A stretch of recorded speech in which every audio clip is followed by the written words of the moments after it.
우리 함께 우리 새벽기도 하나님 앞에 드리겠습니다. 찬송가 96장입니다. 찬송가 96장 우리 하나님 앞에 찬송 드리겠습니다.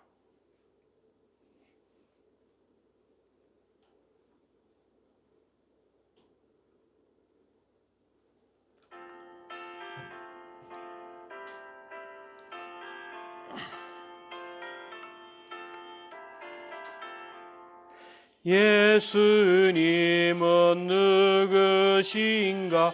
우는 자의 위로와 없는 자의 풍성이며 천한 자의 높음과 잡힌 자의 노임되고 우리 기쁨 되시네. 예수님은 누구신가? 약한 자의 강함과 눈먼 자의 빛이시며 병든 자의 고침과 죽은 자의 부활되고 우리 생명 되시네.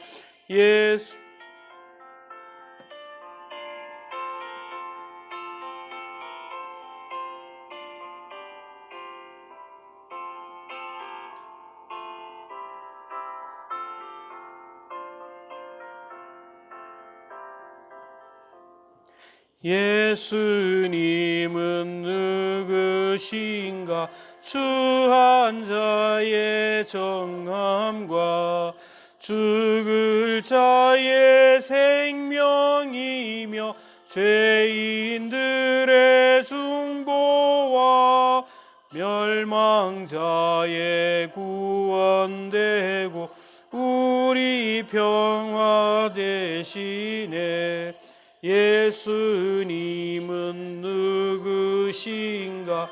온 교회의 머리와 온 세상의 구주시며 모든 왕의 왕이요 심판하실 주님 되고 우리 영광 되시네.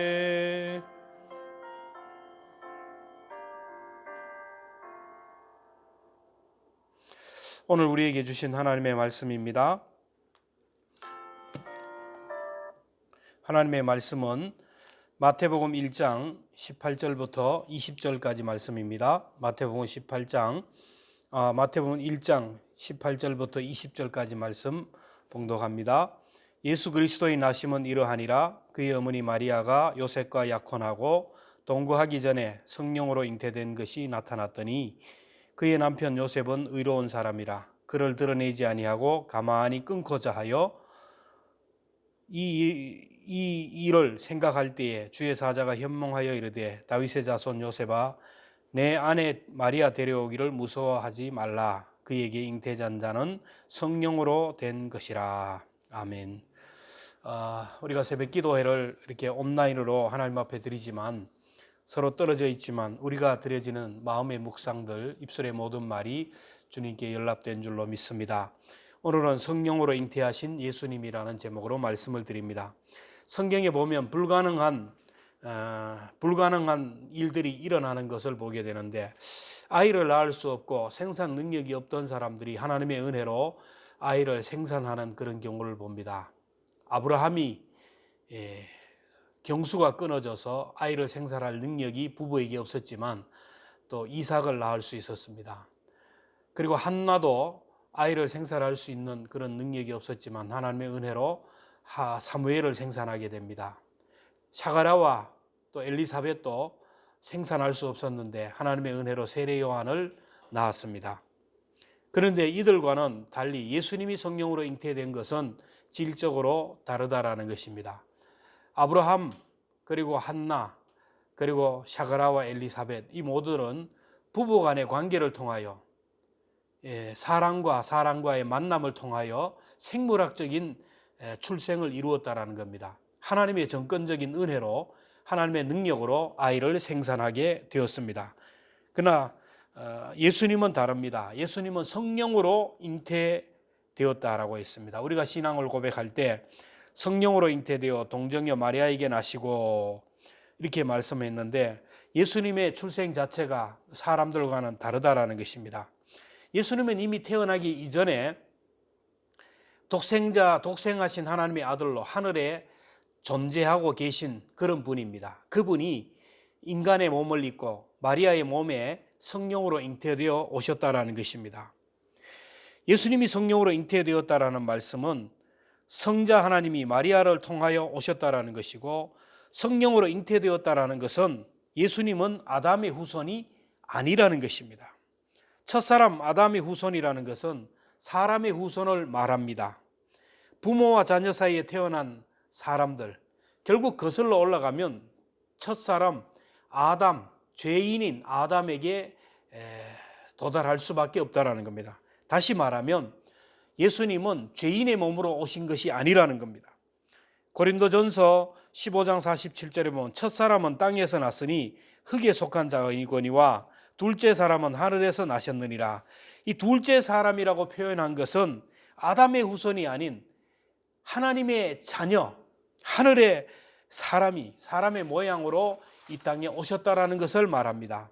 말씀이 육신이 되어 이 땅에 오셨다라는 것입니다. 예수님이 성령으로 잉태되어 오셨다라는 것은 죄 없는 분이 이 세상에 오셨다라는 것이고, 인간의 죄를 속죄하기 위하여 흠없는 하나님의 어린 양으로 오셨다라는 말씀입니다. 만약에 예수님이 인간의 방법으로 아담의 후손으로 육신의 몸으로 이 땅에 오셨다면, 마리아와 요셉의 관계를 통하여 생물학적인 출생을 했다면 결코 우리 인간의 죄를 속할 수가 없습니다. 우리 인간을 구원할 수 있는 자격이 될 수 없다라는 것입니다. 왜냐하면 아담 안에서 모든 사람이 죄인으로 태어났기 때문입니다.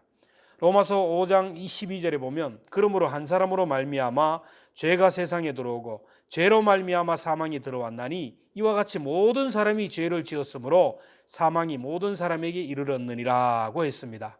로마서 3장 10절에 보면 의인은 없나니 하나도 없다고 했습니다. 만약에 사람의 후손으로 왔다면 죄인이 죄인을 구원할 수도 없을 것이고, 만약에 십자가에 못 박혀 죽었다 할지라도 우리 인간을 대속하는 대속 제물이 될 수가 없습니다. 우리 인간의 죄를 대속하기 위해서는 두 가지 전제 조건이 있어야 되는데, 하나는 아담의 후손으로 태어난 사람이 아니라 죄 없는 하나님의 아들이 오셔야 된다는 겁니다. 둘째는 인간의 죄를 대속하기 위해서는 인간처럼 똑같이 고통과 아픔을 겪을 수 있어야 된다는 겁니다. 신은 고통을 당할 수가 없습니다. 그래서 참 하나님이요 참 인간인 예수님이 필요하다라는 것입니다. 구덩이에 빠진 사람을 구원하기 위해서 구덩이 밖에 사람이 들어가서 그 사람을 끌어내야 하듯이, 죄인인 우리 인간을 구원하기 위해서는 죄 없으신 하나님의 아들이 이 세상에 오셔서 십자가에서 못 박혀 돌아가심으로 인간을 구원하셨다라는 겁니다. 자, 하나님의 아들이신 예수님이 성령으로 잉태되어 말씀이 육신이 되어야 할 이유가 바로 여기에 있습니다. 이처럼 예수님이 사람이 되어야 할 이유가 오늘 분명히 동정녀 마리아에게서 나시고 라는 그 대목에서 찾을 수가 있습니다. 하나님의 독생자가 어떻게 마리아의 몸을 통하여 올 수 있는가? 사람이 어떻게 사람과 생물학적 관계를 통하지 않고 오실 수 있는가? 질문을 할 수 있지만 성경은 분명히 말씀합니다. 누가복음 1장 37절에 대저 하나님의 모든 말씀은 능하지 못하심이 없느니라. 하나님의 계획은 성령을 통하여 이루어진 것입니다. 이처럼 하나님의 아들이 성령으로 잉태되어 오셨다라는 것, 그리고 하나님의 아들이 죄인들의 죄를 대속하기 위하여 십자가에 죽으셨다라는 것, 이것은 하나님의 신비요 비밀이요 하늘의 천군 천사도 몰랐고 사탄도 몰랐던 일입니다. 예수님이 하나님의 아들이라는 것을 유대인들이 알았더라면 예수님을 죽이지 않았을 겁니다. 사탄이 죽음이 모든 것으로 끌고 왔지만 예수님을 십자가로 몰고 갔지만, 예수님을 십자가로 몰고 가면 결국 예수님이 중간에서 포기하고 결국에는 모든 것들을 내려놓을 줄 알았지만 예수님은 그렇게 십자가에서 죽으셨습니다. 그리고 사탄은 예수가 죽었으니 모든 것이 끝났다라고 생각합니다. 근데 죽음으로 예수님의 사역이 끝난 것이 아니라 예수님은 3일 만에 사망 권세를 이기고 무덤에서 부활하셨습니다. 사탄은 예수님이 십자가에서 죽을 것을 상상도 하지 못했고 예수님이 부활하실 것을 꿈에도 생각하지 못했습니다. 예수님의 십자가와 부활은 하늘의 천사도 그리고 사탄도 몰랐습니다. 십자가와 부활은 하나님의 비밀이고 하나님의 능력이었습니다. 오늘도 사람들은 예수님의 십자가와 부활을 믿지 못합니다. 성령이 아니고서는 하나님을 아버지라고 부를 수도 없고 예수 그리스도를 주라 시인할 수 없다라는 겁니다. 그리스도의 영이 없으면 그리스도의 사람이 아니라고 했습니다. 오늘도 사탄은 우리들을 죽음으로 몰고 가면 벼랑 끝으로 몰고 가면 모든 것이 끝날 줄 알지만 그러나 우리 성도들은 그리스도와 함께 십자가를 선택하고 죽음을 선택하는 것입니다. 왜? 하나님의 성령이 우리 가운데 오셔서 우리로 하여금 예수 그리스도를 믿게 하시고 부활하시고 승리하시는 그 주님처럼 우리도 그렇게 될 것을 믿기 때문입니다. 예수님이 성령으로 잉태되어 오셨고 성령에 이끌려 성장하셨고 성령에 이끌려 사탄에게 시험을 받았습니다. 성령의 능력으로 십자가에서 구원의 사역을 이루셨습니다. 그리고 부활하시고 승천하셨습니다.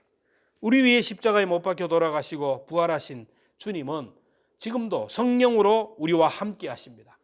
성령으로 하나님의 자녀들을 거듭나게 하시고 성령으로 하나님의 백성들을 태어나게 하시고 하나님의 나라를 확장해 가신다라는 겁니다. 성령에 이끌린 사람은 하나님의 선한 사역에 쓰임을 받을 수 있습니다. 성령에 이끌리고 성령의 감동을 받으면 나도 예수님처럼 승리할 수가 있습니다. 그래서 우리는 기도해야 됩니다.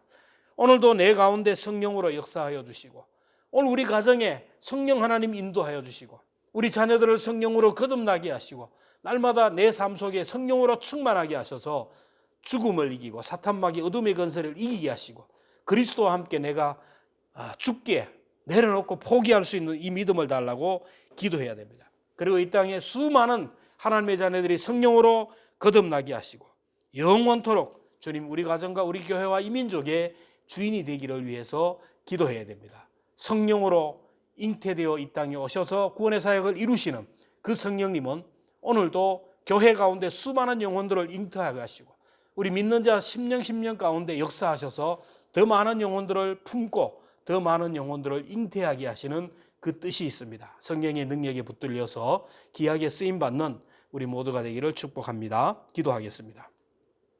하나님 아버지 감사합니다. 우리 광성의 믿음의 지체들이 이렇게 저마다 처소에서 새벽 제단을 하나님 앞에 올려드립니다. 예수님은 성령으로 잉태되어 이 땅에 오셔서 성령의 능력으로 하나님의 구원의 역사를 이루셨습니다. 오늘도 우리가 성령의 깊은 감동 속에서 예수 그리스도를 구주로 고백하고 또 예수 그리스도를 땅끝까지 증거함으로 인하여 수많은 영혼들을 구원하는 수많은 영혼들을 탄생하는 하나님의 확장 사업에 쓰임받을 수 있도록 은혜를 주심을 감사합니다. 순간순간 성령의 능력에 이끌려서 쓰임받는 하나님의 자녀들이 다 되게 하여 주옵소서. 오늘 하루도 성령의 깊은 감동 속에 살아가게 하시고 우리의 입술의 말들, 우리의 일거수일투족 우리의 모든 삶을 통하여 내 속에 그리스도가 드러나며 내 속에 그리스도를 나타내는 아름다운 삶을 살아가게 하여 주옵소서. 지금은 우리 주 예수 그리스도의 은혜와 하나님 아버지의 크신 사랑과 성령의 감동, 감화, 교통하심이 오늘도 이 새벽에 주님 앞에 예배하며 성령의 능력을 강구하는 모든 자들에게 영원히 함께 하시기를 축원하옵나이다. 아멘.